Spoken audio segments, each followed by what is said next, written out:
Hello दोस्तों, welcome back to अपनी पाठशाला। तो आज की इस वीडियो में हम बात करने वाले फ्रेंड्स मौर्य उत्तर और गुप्त पूर्व काल के 70 क्वेश्चंस के बारे में जो लूसेंट के ऑब्जेक्टिव में दिया हुआ है प्रीवियस ईयर। ठीक है, वो मैं सारे क्वेश्चंस को पूरे व्याख्या के साथ करवाऊंगा।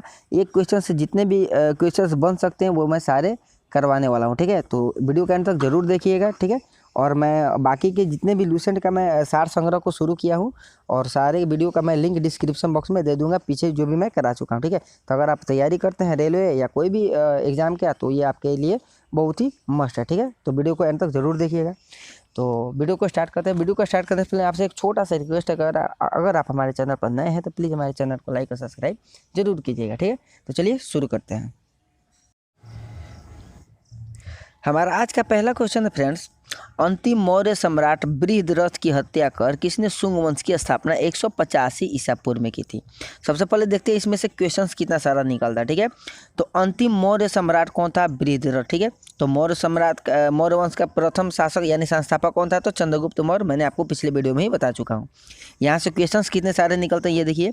मौर्य वंश का अंतिम शासक बृहद्रथ। ठीक है, और शुंग वंश का स्थापना कब हुआ? तो 185 ईसा पूर्व में हुआ। ठीक है, और बृहद्रथ की हत्या किसने की? तो शुंग वंश के संस्थापक यानी कि पुष्यमित्र शुंग ने की थी। ठीक है, और उसने किस वंश के पतन के बाद? तो मौर्य वंश के पतन के बाद शुंग वंश का स्थापना हुआ था। यहाँ से ये सब याद करते रहिएगा। ठीक है, ये मौर्य वंश के बाद ही शुंग वंश का स्थापना हुआ है। उसका स्थापना किसने किया था? पुष्यमित्र शुंग ने किया था। कब किया था?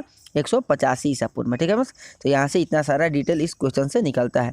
वीडियो को एंड तक देखते रहिएगा। मैं सारे क्वेश्चन पर अच्छे जहाँ तक क्वेश्चन बन सके मैं जरूर उसको बताऊंगा। ठीक है, इसका सही उत्तर हो जाएगा friends option A, Pushyamitra Shunga ने शुंग वंश की स्थापना की थी। हमारा अगला क्वेश्चन है फ्रेंड्स, बोल रहा है पुष्यमित्र शुंग मौर्य सम्राट बृहद्रथ की राजकीय सेना में किस पद पर आसीन था। यानी कि ये बृहद्रथ की सेना में पुष्यमित्र शुंग सेनापति था उसका, यानी कि बृहद्रथ का वो सेनापति था पुष्यमित्र शुंग, और उसने ही बृहद्रथ की हत्या कर शुंग वंश की स्थापना की। ठीक है, तो इसका सही तो हो जाएगा ऑप्शन ए, पुष्यमित्र शुंग जो था वो सेनापति था। ठीक है,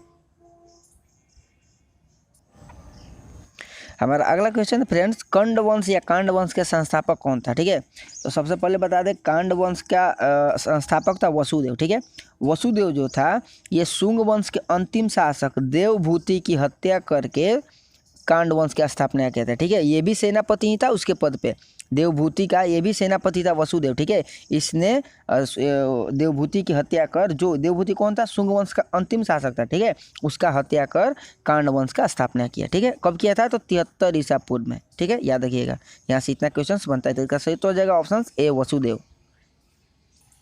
हमारा अगला क्वेश्चन है फ्रेंड्स, बोलो सातवाहन या आंध्र सातवाहन। ठीक है, दोनों देता है, आंध्र सातवाहन या सातवाहन वंश के संस्थापक। ये बहुत ही फेमस क्वेश्चन है। ठीक है, तो सातवाहन वंश के संस्थापक कौन है? सिमुक नाम है इनका। ठीक है, सिमुक जो है ये कंड वंश के अंतिम शासक कंड वंश के कौन थे? उनका नाम था नरेश सुशर्मा। ठीक है, नरेश सुशर्मा की हत्या कर सातवाहन वंश की स्थापना की। किसने की? सिमुक ने। ठीक है, याद रखिएगा सिमुक। इसका सही तो हो जाएगा ऑप्शन ए। हमारा अगला क्वेश्चन है फ्रेंड्स, बोला सातवाहनों ने पहले स्थानीय अधिकारियों के रूप में काम किया था, यानी किसके अधीन? सबसे पहले सातवाहन जब आए थे वो किसके अधीन काम किए थे? तो मौर्यों के अधीन। ठीक है, तो इसका सही तो हो जाएगा ऑप्शन बी, मौर्यों के अधीन सातवाहन वंश ने सबसे पहले सातवाहनों ने काम करना शुरू किया था। तो इसका सही तो हो जाएगा ऑप्शन बी। हमारा अगला क्वेश्चन है फ्रेंड्स, बोला निम्नलिखित में से वो महानतम कुषाण नेता कौन था? यानी कि कुषाण वंश का था। याद रखना यहाँ से, वह कुषाण नेता कौन था जो बौद्ध बन गया था। ठीक है, तो यहाँ पे कनिष्क जो है, कनिष्क कुषाण वंश का था। ठीक है, इसने ही अपने जीवन के अंतिम क्षण तक बौद्ध धर्म को अपना लिया था। ठीक है, तो इसका सही तो फ्रेंड्स ऑप्शन सी, कनिष्क।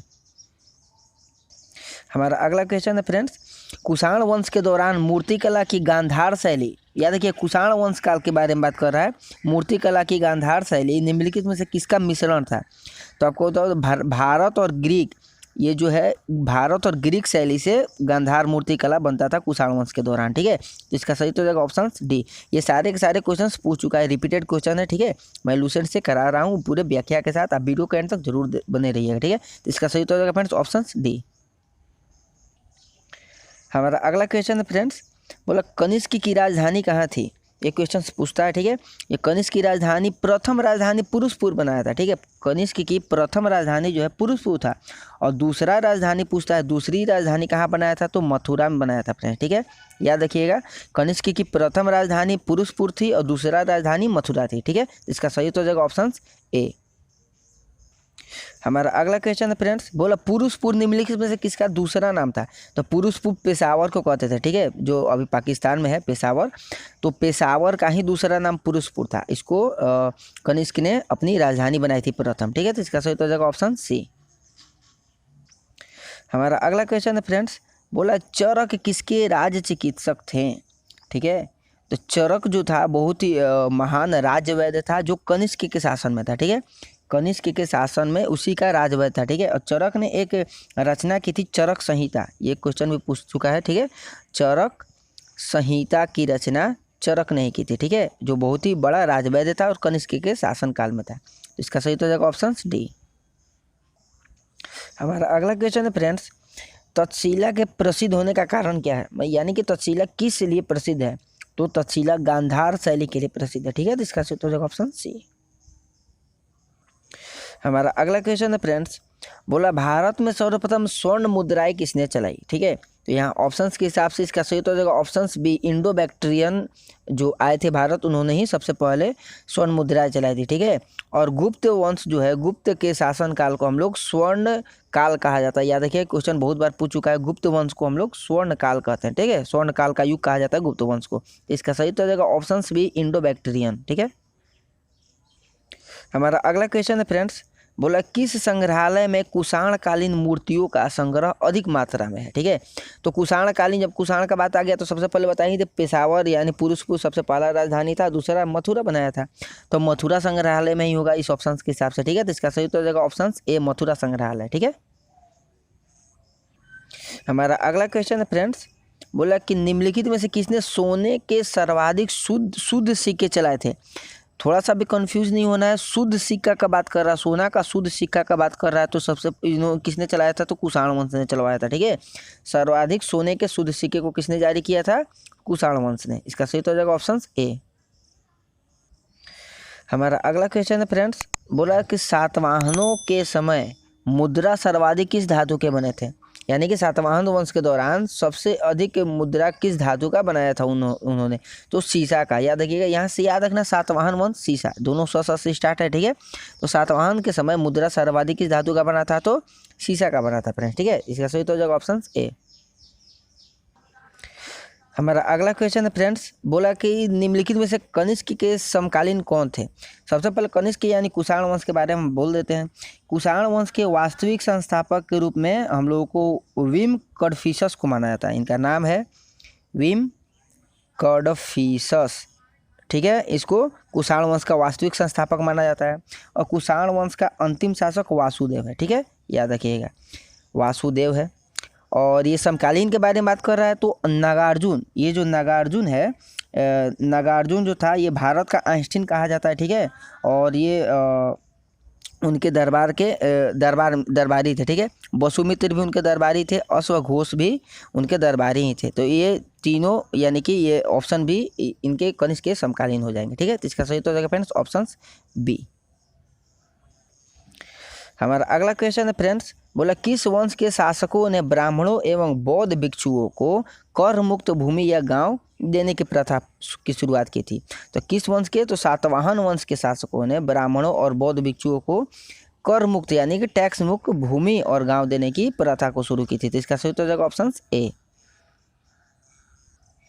हमारा अगला क्वेश्चन है फ्रेंड्स, बोला भारतीय रंगमंच में यवनिका को कहते हैं पर्दा कहते हैं, पर्दा का शुरुआत किसने किया, ठीक है। रंगमंच यानी कि फिल्म वगैरह या कुछ भी मनोरंजन के लिए अभी भी जो पर्दा पर सिनेमा वगैरह होता है उसकी शुरुआत किसने की थी, तो यूनानियों ने की थी फ्रेंड्स, ठीक है, याद रखिएगा, यूनानियों ने की थी। इसको क्वेश्चन भी पूछूंगा 2000 ईस्वी में SSC में, देख सकते हैं। तो आप वीडियो के एंड तक बने रहिएगा, मैं सारे क्वेश्चन को जहाँ तक उसमें क्वेश्चन बन सके सारे के सारे करवाऊँगा, ठीक है। तो चलिए आगे बढ़ते हैं। हमारा अगला क्वेश्चन है फ्रेंड्स, बोल रहा है कि भारत में महान रेशम मार्ग यानी कि सिल्क रूट किसने आरंभ की थी। ये तो मोस्ट रिपीटेड क्वेश्चन है, मोस्ट रिपीटेड, हमेशा क्वेश्चन से पूछता है कि भारत में रेशम मार्ग की शुरुआत किसने की, तो कनिष्क ने की थी टेबल। ठीक है, इसका सही तो हो जाएगा ऑप्शन ए कनिष्क। हमारा अगला क्वेश्चन है फ्रेंड्स, बोला निम्नलिखित में से किसने बड़े पैमाने पर स्वर्ण मुद्रा यानी कि सोने के मोहर भी चलवाए। तो आपको अभी पिछले क्वेश्चन में बताया कि शुद्ध सोने के सिक्के किसने जारी किए थे, तो कुषाण वंश ने, और इन्होंने ही सोने के मोहर यानी कि बड़े पैमाने पर स्वर्ण मुद्राएं को चलाई थी। तो इसका सही तो रहेगा फ्रेंड्स ऑप्शन सी।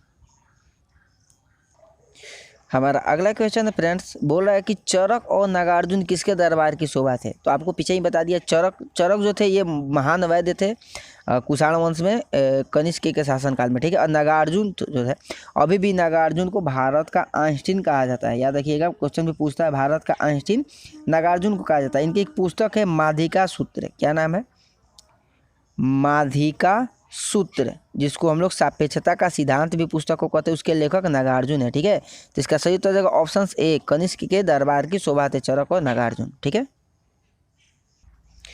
हमारा अगला क्वेश्चन है फ्रेंड्स, बोला शक संवत का प्रारंभ किस सम्राट के शासनकाल में 78 ईसा पूर्व में ईस्वी में हुआ।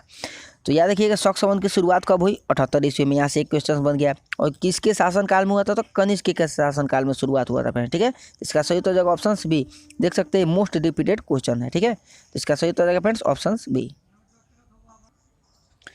हमारा अगला क्वेश्चन है फ्रेंड्स, बोला तक्षशिला विश्वविद्यालय स्थित था, कहाँ स्थित है, तो पाकिस्तान में स्थित है फ्रेंड्स। ठीक है, यानी तक्षशिला जो विश्वविद्यालय है वो कहाँ स्थित था, पाकिस्तान में था। इसका सही तो हो जाएगा ऑप्शन ए। हमारा अगला क्वेश्चन है फ्रेंड्स, प्राचीन काल में कलिंग का महान शासक कौन था। ये हमेशा मोस्ट रिपीटेड क्वेश्चन है, कलिंग का महान शासक कौन था, खारवेल। ये तो आपको याद होगा, कलिंग शासक कौन था, खारवेल, बस इतना ही याद करना है। इसका सही तो हो जाएगा ऑप्शन सी। हमारा अगला क्वेश्चन है फ्रेंड्स, बोल रहा है कुषाण काल में सबसे अधिक विकास किस क्षेत्र में हुआ था। यानी कि कुषाण वंश में सबसे ज़्यादा, कुषाण के काल में सबसे अधिक किसका विकास हुआ था, तो वास्तुकला का हुआ था फ्रेंड्स। ठीक है, याद रखिएगा, इसका सही उत्तर हो जाएगा ऑप्शन डी। ये आरआरबी में पूछ भी चुका है क्वेश्चन, तो वास्तुकला का कुषाण काल में सबसे अधिक विस्तार हुआ था। ठीक है, हमारा अगला क्वेश्चन है फ्रेंड्स, बोला सातवाहनों ने आरंभिक दिनों में अपना शासन कहाँ शुरू किया गया। तो आपको पता है सातवाहन या इसका अन्य नाम क्या है, आंध्र सातवाहन। ये नाम से ही इसमें बोला गया है। तो सातवाहन का अब सबसे पहला शासन कहाँ किया था, आंध्र में किया था फ्रेंड। ठीक है, तो इसका सही उत्तर हो जाएगा ऑप्शन डी। हमारा अगला क्वेश्चन है फ्रेंड्स, बोला कि सातवाहन राज्य की राजधानी कहाँ थी। सातवाहन वंश की स्थापना किसने की थी, उसका नाम था सिमुक। ठीक है, ये तो मैं बता चुका हूँ आपको, फिर से बता देता हूँ। सातवाहन वंश की राजधानी कहाँ थी, पैठन या प्रतिष्ठान। याद रखिएगा नाम, पैठन या प्रतिष्ठान, जो अभी वर्तमान में महाराष्ट्र के, वर्तमान में अभी जो कहाँ है, महाराष्ट्र के औरंगाबाद क्षेत्र में है। ठीक है, ये सातवाहन वंश की राजधानी हुआ करती थी, पैठन या प्रतिष्ठान। ठीक है, यहाँ से इतना क्वेश्चन बनता है, इसका सही तो हो जाएगा ऑप्शन बी। हमारा अगला क्वेश्चन है फ्रेंड्स, बोल रहा है कि निम्नलिखित में से कौन सा अभिलेख कलिंग नरेश खारवेल, अभी पीछे क्वेश्चन वो दिया था कलिंग का महान शासक कौन था, खारवेल था, तो वो इसका किस अभिलेख में वर्णन किया गया। ठीक है, तो ये हाथी गुफा अभिलेख में हुआ है। ठीक है, याद रखिएगा हाथी गुफा अभिलेख में कलिंग के शासक खारवेल का वर्णन किया गया। ठीक है, तो इसका सही तो जाएगा ऑप्शन ए। हमारा अगला क्वेश्चन है फ्रेंड्स, बोल रहा है कि सातवाहन नरेश ने गाथा सप्तशती नामक महत्वपूर्ण कृति की रचना की। तो सातवाहन वंश में दो ही साहित्यकार फेमस थे, एक का नाम था हाल और दूसरे का नाम था गुड़ाय। ठीक है, दूसरे का नाम था गुड़ाय, यही दोनों फेमस थे। तो इसमें क्वेश्चन ऑप्शन दिया है ऑप्शन सी हाल। ठीक है, हाल ने गाथा सप्तशती नामक महत्वपूर्ण कृति की रचना की थी फ्रेंड। ठीक है, तो इसका सही तो हो जाएगा ऑप्शन सी। हमारा अगला क्वेश्चन है फ्रेंड्स, बोला सातवाहन शासकों की राजकीय भाषा क्या थी। तो इनकी राजकीय भाषा थी प्राकृत। ठीक है, और लिपि की बात करेगा तो लिपि था इनका ब्राह्मणी। ठीक है, ब्राह्मणी लिपि था, और भाषा का बात किया तो प्राकृत भाषा था सातवाहन वंश का। ठीक है, तो इसका सही तो जगह ऑप्शन बी। हमारा अगला क्वेश्चन है फ्रेंड्स, बोल रहा है कि निम्नलिखित राजवंशों पर विचार कीजिए। ठीक है, यानी क्रम बताना है, सही क्रम में कौन कौन है। ठीक है, तो सबसे पहले शुंग वंश यहाँ पे आता है। ठीक है, शुंग वंश के बाद आता है सातवाहन वंश दूसरे स्थान पर, और तीसरे स्थान पर गुप्त वंश और चौथे स्थान पर चोल वंश, यानी कि 3, 1, 2, 4। तो ये है ऑप्शन डी में। ठीक है, तो इसका सही तो जाएगा फ्रेंड्स ऑप्शन डी। आगे भी मैं आपको अभी गुप्त वंश और चोल वंश को पढ़ाने वाला हूँ। ठीक है, तो इसका सही तो जाएगा फ्रेंड्स ऑप्शन डी। हमारा अगला क्वेश्चन है फ्रेंड्स, बोल रहा है कि मौर्य साम्राज्य के ध्वंस के बाद, यानी कि मौर्य साम्राज्य के पतन के बाद कई आक्रमणकारियों की श्रृंखला रही। ठीक है, तो भारत पर सबसे पहले आक्रमण किसने किया था, यानी कि मौर्य वंश के पतन के बाद भारत पर सबसे पहले आक्रमण किसने किया था, तो बैक्ट्रियन और ग्रीक ने किया था। ठीक है, ये बैक्ट्रियन या ग्रीक कहिए इसको, ये मौर्य काल के प्रथम यूनान के थे। ठीक है फ्रेंड्स, और आक्रमणकारी थे और सबसे पहले आक्रमण किया था, उनका नाम था डेमेट्रियस प्रथम। क्या नाम था फ्रेंड्स, डेमेट्रियस प्रथम। इसने ही सबसे पहले भारत में आक्रमण किया था। ठीक है, मौर्य वंश के पतन के बाद, ये याद रखना है। ठीक है, और इसका सेनापति था अपोलोडोर्स तथा मिनांडर। ठीक है, यही दोनों मिलकर भारत पर आक्रमण किए थे। इसका सही तो हो जाएगा ऑप्शन ए। हमारा अगला क्वेश्चन है फ्रेंड्स, बोल रहा है कि सुमेलित करना। ठीक है, नीचे दिया गया शासक और उसका उपाधि जो है ये सुमेलित करना। ठीक है, ये सीरीज में पूछ चुका है, देख सकते हैं। तो अशोक को हम लोग प्रियदर्शी के बारे में कहते हैं, इसका मैंने वर्णन पिछले वीडियो में ही करा चुका हूँ। तो अशोक को प्रियदर्शी कहा जाता है, यानी ए का 5 होना चाहिए, तो बी होना चाहिए या तो डी होना चाहिए। ठीक है, दूसरा बोल रहा है कि कनिष्क को देवपुत्र कहा जाता है। ठीक है, बी का 4, यानी बी का 4, ऑप्शन डी इसका सही तो हो जाएगा। और भी देख लेते हैं, खारवेल तो कलिंग का नरेश था, पता है आपको, कलिंग चक्रवर्ती हो जाएगा। और कुमारगुप्त को महेंद्रादित्य कहा जाता है। ठीक है फ्रेंड्स, तो इसका सही तो हो जाएगा ऑप्शन डी। हमारा अगला क्वेश्चन है फ्रेंड्स, बोला है कि विक्रम संवत की शुरुआत कब हुई। शक संवत को बताया था आपको 78 ईस्वी में हुआ था, और विक्रम संवत की शुरुआत हुई थी फ्रेंड्स 58 ईस्वी में। ठीक है, शक संवत जो है वो उसको भारत सरकार द्वारा अभी भी लाया जाता है, और हम लोग का जो जनवरी फरवरी यानी कि चैत्र वैसाख स्टार्ट होता है वो शक संवत में। ठीक है, विक्रम संवत की शुरुआत हुई थी 58 ईसा पूर्व में। ठीक है, तो इसका सही हो जाएगा ऑप्शन बी।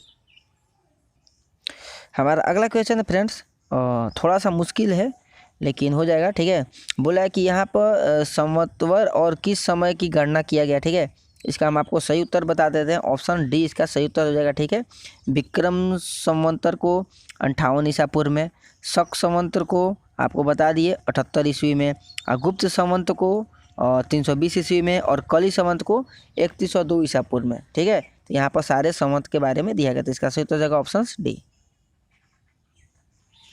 हमारा अगला क्वेश्चन है फ्रेंड्स, बोल रहा है कि मौर्यों के बाद, मौर्य वंश के बाद दक्षिण भारत में सबसे प्रभावशाली राज्य कौन था। तो वो था फ्रेंड्स सातवाहन। ठीक है, सातवाहन शासक था, वो सबसे प्रभावशाली था। आपको पता है सातवाहन वंश के संस्थापक सिमुक थे, ये मैं तीसरा बार बता रहा हूँ। और अंतिम शासक पूछता है और बहुत बार कि सातवाहन वंश का अंतिम शासक कौन था, तो आपको बता दें सातवाहन वंश का अंतिम शासक था देवभूति। ठीक है, सातवाहन वंश का अंतिम शासक कौन था फ्रेंड्स, देवभूति था। ठीक है, तो यहाँ पे क्वेश्चन बोला है कि मौर्यों के बाद दक्षिण भारत में सबसे प्रभावशाली राज्य कौन था, सातवाहन था। ठीक है, हमारा अगला क्वेश्चन है फ्रेंड्स, बोल रहा है कि बुद्ध की खड़ी प्रतिमा किस काल के में बनाई गई थी। तो बुद्ध की खड़ी प्रतिमा जो है कुषाण काल में बनाई गई थी। ठीक है, याद रखिएगा। हमारा अगला क्वेश्चन है फ्रेंड्स, बोला है कि गुप्त शुंग वंश के बाद किस वंश का भारत पर राज किया। तो शुंग वंश के बाद सबसे पहले आया कंड वंश, उसके बाद सातवाहन, उसके बाद कुषाण, उसके बाद गुप्त आने वाला। ठीक है, तो याद रखिए क्रम, शुंग वंश के बाद आया कंड वंश, उसके बाद आया सातवाहन वंश, उसके बाद कुषाण वंश, उसके बाद आएगा गुप्त वंश। ये अभी आगे पढ़ाने वाला हूँ आपको, तो इसका सही हो जाएगा ऑप्शन सी। हमारा अगला क्वेश्चन है फ्रेंड्स, बोला किस चीनी जनरल ने कनिष्क को हराया था। ठीक है, ये देखिए पूछ चुका है क्वेश्चन, रिपीटेड है। किस चीनी जनरल ने, तो उनका नाम था पेन चाओ, याद रखिएगा नाम, पेन चाओ नामक एक चीनी जनरल था, उसने कनिष्क को पराजित किया था फ्रेंड्स। ठीक है, इसका सही तो हो जाएगा ऑप्शन ए। हमारा अगला क्वेश्चन है फ्रेंड्स, बोल रहा है कि उत्तरी तथा उत्तरी पश्चिमी भारत में सर्वाधिक संख्या में तांबे के सिक्के को किसने जारी किया था, किस वंश ने। तो यहाँ पे बोला है कि उत्तरी और उत्तरी पश्चिमी भारत में तांबे के सिक्के को जारी किसने किया था, तो कुषाण वंश ने किया था फ्रेंड। ठीक है, कुषाणों ने ही शुद्ध सिक्के को भी जारी किया था, और यहाँ पे उत्तरी और पश्चिमी की बात कर रहा है तो कुषाणों ने ही तांबे के सिक्के को भी जारी किया था। इसका सही तो हो जाएगा ऑप्शन बी। हमारा अगला क्वेश्चन है फ्रेंड्स, बोल रहा है कि कथन दिया है कुषाण जो थे, कुषाण थे फारस की खाड़ी और लाल सागर से होकर व्यापार करते थे। बिल्कुल, ये बिल्कुल सही बोल रहा है। कुषाण जो थे फारस की खाड़ी और लाल सागर से होकर व्यापार करते थे। उनकी सुसंगठित नौसेना उच्च कोटि थी नहीं, उनकी नौसेना ही नहीं, जो नौसेना थे वो उच्च कोटि की बिल्कुल नहीं थी। तो यानी कि ऑप्शन ए सही बोल रहा है, ये हो जाएगा ऑप्शन सी। ठीक है, यानी कि ए सही है किंतु आर गलत है। इसका सही तो हो जाएगा फ्रेंड्स ऑप्शन सी। हमारा अगला क्वेश्चन है फ्रेंड्स, बोला है कि जो कला शैली भारतीय और ग्रीक यूनानी शैली का सम्मिश्रण है उसे क्या कहते हैं? तो गांधार शैली कहते हैं। ठीक है, याद रखिएगा गांधार शैली किसको कहते हैं? जो कला शैली भारतीय और ग्रीक यूनानी शैली का सम्मिश्रण है उसे गांधार शैली कहते हैं। ठीक है, इसका सही तो हो जाएगा ऑप्शन सी। हमारा अगला क्वेश्चन है फ्रेंड्स, बोला कनिष्क बौद्ध धर्म की किस शाखा का अनुयायी था जिसका प्रचार उसने मध्य एशिया और सुदूर पूर्व में किया था? तो बता दें कनिष्क जो था वो बौद्ध धर्म में किस शाखा का अनुयायी था? तो महायान शाखा का अनुयायी था फ्रेंड। ठीक है, दो शाखाएं थे, हीनयान महायान, तो महायान शाखा का ये अनुयायी था कनिष्क। ठीक है, इसका सही तो हो जाएगा ऑप्शन सी। हमारा अगला क्वेश्चन है फ्रेंड्स, बोला कि कनिष्क के शासनकाल की सर्वाधिक महत्वपूर्ण घटना कौन सी थी? तो बता दे ये तो गांधार शैली भी था लेकिन महत्वपूर्ण बोल रहा है तो यहाँ पे हो जाएगा चतुर्थ बौद्ध संगीति। आपको बता दें बौद्धों की 4 संगीतियाँ हुई थी। ठीक है, चतुर्थ बौद्ध संगीति जो है वो कुंडल वन में हुआ था। ठीक है, कुंडल वन या कुंडल ग्राम देता है जो जम्मू कश्मीर में है, उस बौद्ध संगीति का किसके शासनकाल में हुआ था? तो कनिष्क के शासनकाल में हुआ था। तो इसका सही तो हो जाएगा फ्रेंड्स ऑप्शन सी, चतुर्थ बौद्ध संगीति। हमारा अगला क्वेश्चन है फ्रेंड्स, बोला कि प्राचीन भारत का महान व्याकरण पतंजलि, महान जो था व्याकरण पतंजलि किसका समकालीन था? तो पुष्यमित्र शुंग का। ये कि यूपीएससी में पूछ चुका। ठीक है, तो यूपीपीएससी में पूछ चुका है, तो ये हो गया पुष्यमित्र शुंग का। ये महान व्याकरण पतंजलि किसके समकालीन था? तो पुष्यमित्र शुंग का। ठीक है, हमारा अगला क्वेश्चन है फ्रेंड्स, बोला है कि सर्वप्रथम भारत में विशुद्ध संस्कृत भाषा में लंबा विलेख किस राजा द्वारा जारी किया गया? यानी कि सर्वप्रथम भारत में विशुद्ध संस्कृत भाषा में सबसे लंबा विलेख ये किसके द्वारा जारी किया गया? तो शक राजा रुद्रमन के द्वारा। याद रखिएगा शक राजा रुद्रमन के द्वारा। तो इसका सही तो हो जाएगा फ्रेंड्स ऑप्शन बी। हमारा अगला क्वेश्चन है फ्रेंड्स, बोला कि किस राजा के शासनकाल में ईसाई धर्म का प्रचारक था सेंट थॉमस भारत आया था? ठीक है, किस राजा के शासनकाल में? तो इसका सही तो फ्रेंड्स ऑप्शन सी, गोंदोफिरनस उस समय भारत में शासन कर रहा था। इसी के शासनकाल में ईसाई धर्म का प्रचारक सेंट थॉमस भारत आया था। ठीक है फ्रेंड्स, तो इसका सही तो ऑप्शन सी। हमारा अगला क्वेश्चन है फ्रेंड्स, बोला किस कुषाण शासक ने सर्वप्रथम स्वर्ण मुद्राएं को जारी किया? तो आपको बता दें कटफिशस प्रथम को जो है वो प्रथम शासक था कुषाण वंश का। ठीक है, लेकिन कुषाण वंश का स्थापना वास्तविक कहा जाता है विम कटफिशस। ठीक है, विम कटफिशस या कटफिशस 2। ठीक है, इन्होंने ही सर्वप्रथम स्वर्ण मुद्राएं को जारी किया था कुषाण शासक। ठीक है, इसका सही उत्तर हो जाएगा ऑप्शन बी। हमारा अगला क्वेश्चन फ्रेंड्स, बोल रहा है कि किस वंश के शासकों ने क्षत्रप प्रणाली का प्रयोग किया था? ठीक है, ये क्षत्रप मतलब शक संवत में कहा किया जाता है भारत के गवर्नर को उस समय क्षत्रप कहा जाता था। किसके शासनकाल में? शकों के शासनकाल में। ठीक है, शकों के शासनकाल में क्षत्रप को भारत का गवर्नर कहा जाता था। इसका सही तो हो जाएगा ऑप्शन डी। हमारा अगला क्वेश्चन है फ्रेंड्स, बोला कि छात्रार जिसका अर्थ होता है क्या मुक्तिदाता की उपाधि किस वंश के शासकों ने धारण किया था? तो यहाँ पे आ गया आपका छत्रक या छात्रार भी होता है, ये जी ना थोड़ा रिलेटेड था उससे, तो ये हो गया शक संवत। ठीक है, शक संवत ने ही ये उपाधि की धारण किया था। ठीक है, शक संवत में छात्रार यानी मुक्तिदाता उपाधि को धारण किया था। इसका सही तो हो जाएगा ऑप्शन ए। हमारा अगला क्वेश्चन है फ्रेंड्स, बोला प्राचीन काल में भारत पर आक्रमणों के संबंध में कौन सा सही कालानुक्रम है? ठीक है, तो सबसे पहले यूनानी, फिर शक, फिर कुषाण, फिर गुप्त। ठीक है, तो ये इसका सही क्रम है। ठीक है फ्रेंड्स, यूनानी पहले, फिर शक आए, फिर कुषाण आया। ठीक है, तो इसका सही हो जाएगा ऑप्शन ए। हमारा अगला क्वेश्चन है फ्रेंड्स, बोला है कि भारत में प्रथम बार सैनिक शासन यानी मिलिट्री गवर्नशिप जो है व्यवहार में लाया गया था किसके द्वारा? तो आपको बता दें ग्रीकों के द्वारा, यूनानी जो ग्रीक आए थे यहाँ पर भारत, इंडो ग्रीक, इनके द्वारा भारत में प्रथम बार सैनिक शासन को व्यवहार में लाया गया था। इसका सही तो जाएगा फ्रेंड्स ऑप्शन ए। हमारा अगला क्वेश्चन है फ्रेंड्स, बोला है कि ईसा पूर्व दूसरी सदी के प्रारंभ में उत्तरी अफगानिस्तान में स्थापित भारतीय यूनानी राज्य कौन सा था? बैक्ट्रिया था। ठीक है, बैक्ट्रिया को भारतीय यूनानी राज्य था कहाँ? उत्तरी अफगानिस्तान में, ईसा पूर्व यानी दूसरी सदी के प्रारंभ में। ठीक है, बैक्ट्रिया था। इसका सही तो जाएगा ऑप्शन ए। हमारा अगला क्वेश्चन है फ्रेंड्स, बोला चार धातु सोना, चांदी, तांबा, सीसा के सम्मिश्रण से बनने वाले सिक्के को क्या कहा जाता था? कितना अच्छा क्वेश्चन देख रहे हैं। सोना, चांदी, तांबा, सीसा से के मिश्रण से बनने वाले सिक्के को क्या कहा जाता था? तो कसारपण कहा जाता था फ्रेंड। ठीक है, कसारपण। इसका सही तो जाएगा ऑप्शन डी। हमारा अगला क्वेश्चन है फ्रेंड्स, बोला सर्वप्रथम रोम के साथ, रोम यानी इटली की राजधानी रोम है, के साथ किन लोगों का व्यवहार प्रारंभ हुआ था? सबसे पहले तमिल और चेरो का। ठीक है, तमिल और चेरो का व्यवहार सर्वप्रथम रोम के साथ हुआ था। ठीक है, आप क्वेश्चंस को देखते रहिए, 2 बार 3 बार रिपीट कर लीजिएगा मुंह से ही। आपको जब ये क्वेश्चन सामने आएगा स्क्रीन पर तो आपको पता चल जाएगा यही ऑप्शन इसका सही उत्तर होगा। ठीक है, इसका सही उत्तर होगा ऑप्शन बी। हमारा अगला क्वेश्चन है फ्रेंड्स, बोला है कि मौर्य उत्तरकालीन प्रमुख बंदरगाहों में कौन असत्य है? यानी बताना है कि मौर्य उत्तर काल के दौरान कौन कौन से बंदरगाह थे उस समय। तो बारबैरिकम भी था, ठीक है, बेरी गाजा जिसको भड़ौच भी बोलते ये भी था, अरिका मेडू भी था। ये कोचिन बंदरगाह मौर्य उत्तरकालीन में नहीं था फ्रेंड्स। ठीक है, तो इसका सही तो हो जाएगा ऑप्शन डी। हमारा अगला क्वेश्चन है फ्रेंड्स, बोला निम्नलिखित में से किस स्थान को पेरिप्लस ऑफ द इरीथ्रियन सी के नाम से हम लोग जानते हैं, जिसको हम लोग पोडुके के नाम से भी जानते हैं। यानी कि पेरिप्लस ऑफ द इरीथ्रियन सी के नाम से हम लोग अरिका मेडू को जानते थे, जो एक बंदरगाह था। अभी हमने यहाँ पे पढ़ा। ठीक है, अरिका मेडू को जानते थे, और ये कब का है? तो मौर्य उत्तरकालीन के दौरान था। ठीक है फ्रेंड्स, तो इसका सही तो हो जाएगा ऑप्शन बी। हमारा अगला क्वेश्चन है फ्रेंड्स, बोला है कि मौर्य उत्तर काल में किसने भारत में हिंद यूनानी राज्य की स्थापना की? हिंद यूनानी राज्य की स्थापना किसने की? डेमेट्रियस ने किया था फ्रेंड्स। आपको सबसे पहले बता दें डेमेट्रियस ने ही कब किया था? तो 183 ईसा पूर्व में भारत पर आक्रमण किया था। ठीक है, और भारत में इसने हिंदू यूनानी राज्य की स्थापना की। ठीक है, और किसके साथ? अपने 2 सेनापति के साथ। दोनों सेनापति का नाम था अपोलोडोर्स और मिनांडर। ठीक है, इसका सही तो हो जाएगा ऑप्शन ए।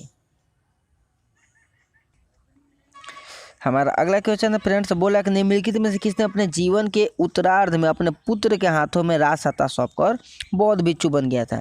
तो इसका सही तो हो जाएगा मिनांडर। आपको बताया ये डेमेट्रियस का सेनापति था, जिसने डेमेट्रियस भारत में यूनानी साम्राज्य की स्थापना की। ठीक है, तो मिनांडर जो था इसने अपने अंतिम समय में अपने पुत्र के हाथ में सत्ता सौंपकर बौद्ध धर्म की दीक्षा ली।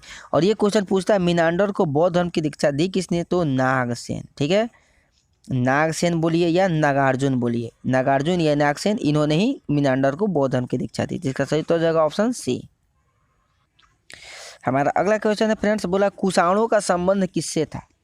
देखिए कुषाणों का संबंध किस जनजाति से था? तो ये चीन के यूची जनजाति से था फ्रेंड्स। ठीक है, चीन के यूची जनजाति से संबंध था कुषाणों का। ठीक है, इसका सही तो हो जाएगा ऑप्शन सी।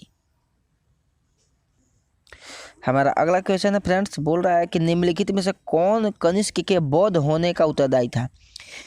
कनिष्क ने सबसे बता दें आपको, पाटलिपुत्र पर जब आक्रमण किया था तो वहाँ से उसने अश्वघोष को प्राप्त किया। ठीक है, अश्वघोष को प्राप्त किया, और इसके ही प्रेरित करने पर कनिष्क ने बुद्ध धर्म का भिक्षा लिया, यानी कि बौद्ध धर्म को अपना लिया अपने। ठीक है, और ये किस बौद्ध धर्म के किस शाखा से जुड़ा? तो महायान शाखा से जुड़ा था। ये तो क्वेश्चन आपको पूछे पर करा चुका हूँ मैं। ठीक है, तो इसका सही तो हो जाएगा ऑप्शन बी। हमारा अगला क्वेश्चन है फ्रेंड्स, ये मिलान करना है आपको। ठीक है, इंडो ग्रीक को हिंद यमन कहते हैं, ये तो बिल्कुल है सही है। इंडो ग्रीक को क्या कहते हैं? हिंद यमन कहते हैं।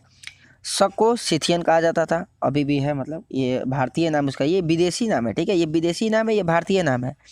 तो पार्थव को भी पहलव कहा जाता था। ठीक है, तो इसका सही तो हो जाएगा 1 2 3 यानी कि ऑप्शन ए। ठीक है, हमारा अगला क्वेश्चन है फ्रेंड्स, ये भी मिलान करने के लिए है। आजकल क्वेश्चन में हमेशा आपको 1 2 क्वेश्चन मिलान करने वाला जरूर दे रहा है। ठीक है, तो ये आपको मिलान करना है राज्य से और राजधानी से। ठीक है, तो शुंग वंश की राजधानी कहाँ थी? विदिशा थी। ठीक है, चेदी वंश की राजधानी कहाँ थी? कलिंग थी। उसके बाद सातवाहन वंश का तो बताया आपको प्रतिष्ठान पैठण, जो अभी महाराष्ट्र के औरंगाबाद में स्थित है। और कुषाण वंश की राजधानी कहाँ थी? पुरुषपुर, पेशावर। और दूसरी राजधानी कहाँ थी? मथुरा थी पे, ठीक है। इसका सही तो हो जाएगा ऑप्शन 1, 2, 3, 4 यानी कि ऑप्शन ए। हमारा अगला क्वेश्चन है फ्रेंड्स, बोल रहा है कि रोमन साम्राज्य के अनुसार किस वंश के शासकों ने केसर यानी कि सीजर की उपाधि को ग्रहण किया था? ये क्वेश्चन पूछा था अभी हाल ही में, ठीक है। तो बोला है कि सीजर की उपाधि यानी कि केसर की उपाधि या सीजर की उपाधि किस वंश की ने अपनाया था? तो कुषाण वंश ने। याद रखिए कुषाण वंश। इसका सही तो हो जाएगा ऑप्शन सी। हमारा अगला क्वेश्चन है फ्रेंड्स, बोल रहा है कि निम्नलिखित में से किसका निर्माण शुंग काल में हुआ? शुंग वंश में इसमें से किसका निर्माण हुआ शुंग काल के दौरान? तो भरहुत का स्तूप ये हुआ था, सांची स्तूप की वेदिका, रेलिंग और तोरण द्वार ये भी हुआ था, भाजा स्तूप भी हुआ था, यानी कि तीनों हुआ था। तो इसका सही तो हो जाएगा ऑप्शन डी, ठीक है। तो इसका सही तो हो जाएगा ऑप्शन डी। हमारा अगला क्वेश्चन है फ्रेंड्स, बोला सातवाहन नरेश हाल यानी हाल इनका नाम था, हाल के समकालीन गुणाढ़ ने किस प्राकृतिक ग्रंथ की रचना की? सबसे पहले बता दें सातवाहन वंश के दौरान दो लेखक थे, ठीक है। एक का नाम था हाल और एक का नाम था गुणाढ़, ठीक है। तो गुणाढ़ जो था ये ब्री कथा के लेखक थे, है ना। ब्री कथा के लेखक गुणाढ़ थे और हाल के कथा के लेखक हमने आपको बताया अभी हाल ही में सप्तशती, ठीक है, ये हाल ने किया था, ठीक है। तो इसका सही तो हो जाएगा फ्रेंड्स ऑप्शन ए, ठीक है। ये ब्री कथा के लेखक हैं गुणाढ़ और सप्तशती कथा के लेखक थे हाल, ठीक है। इसका सही तो हो जाएगा ऑप्शन ए। हमारा अगला क्वेश्चन है फ्रेंड्स, बोला निम्नलिखित विचारों पर विचार करना, कथनों पर, ठीक है।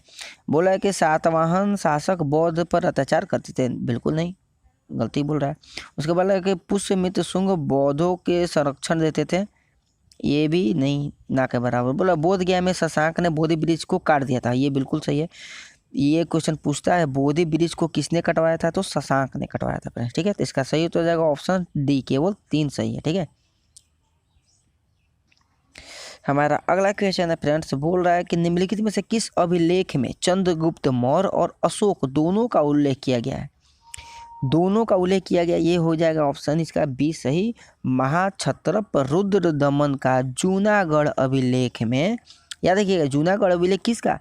महाक्षत्रपत रुद्रदमन के जूनागढ़ अभिलेख में अशोक और चंद्रगुप्त मौर्य दोनों का उल्लेख किया गया है। ये क्वेश्चन पूछ चुका है, ठीक है। तो इसका सही तो हो जाएगा ऑप्शन बी। हमारा अगला क्वेश्चन है फ्रेंड्स, बोला कि प्राचीन भारत में निम्नलिखित में से किस एक ने नियमित रूप से सोने के सिक्के चलाए? तो शुद्ध रूप से, नियमित रूप से, सबसे पहले कुषाण वंश, ठीक है। हमेशा कुषाण आता है सोना का सिक्का जारी करने में। इसका सही तो हो जाएगा फ्रेंड्स ऑप्शन सी। हमारा अगला क्वेश्चन फ्रेंड्स, कलिंग नरेश खारवेल किस वंश से संबंधित था?